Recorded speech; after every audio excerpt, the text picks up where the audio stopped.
The Ukrainian leader Volodymyr Zelensky is still ready to negotiate, but only with the president of the Russian Federation.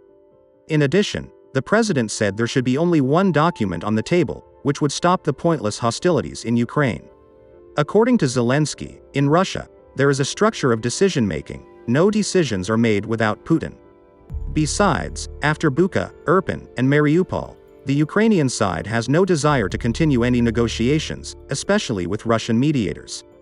The president once again stressed that he is ready only with direct negotiations between the presidents, which will eventually lead to a peaceful solution.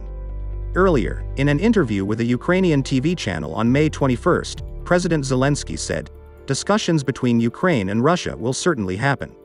In what format I do not know, with mediators, without them, in a broader group, at the level of the president. But finally, it will end only with diplomacy." He added, "There are things that can only be resolved through negotiations. And we want everything returned to the way it was before, but Russia doesn't want it." According to Russian news agencies, the last talks between the two sides took place on April 22.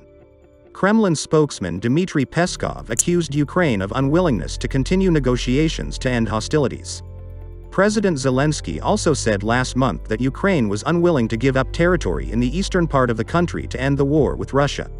He said in an interview that his country has no guarantees that Russia will not try to retake the capital Kyiv if it proves unable to seize Donbass. He said, "That is why we must stop them, to stand our ground, because this battle could affect the course of the whole conflict."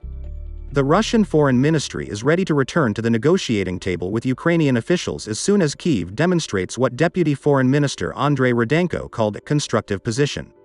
Rudenko said any subsequent steps toward resuming peace talks would be determined by the official response of the Kyiv authorities, and said Ukraine should take the first step in that direction. Talks between the Russian and Ukrainian delegations have been regularly held, both face-to-face and via video link, since the Russian military offensive began on February 24. In March, the Ukrainian and Russian foreign ministers held inconclusive talks in Turkey, followed by a meeting of the delegations in Istanbul, which also yielded no concrete results.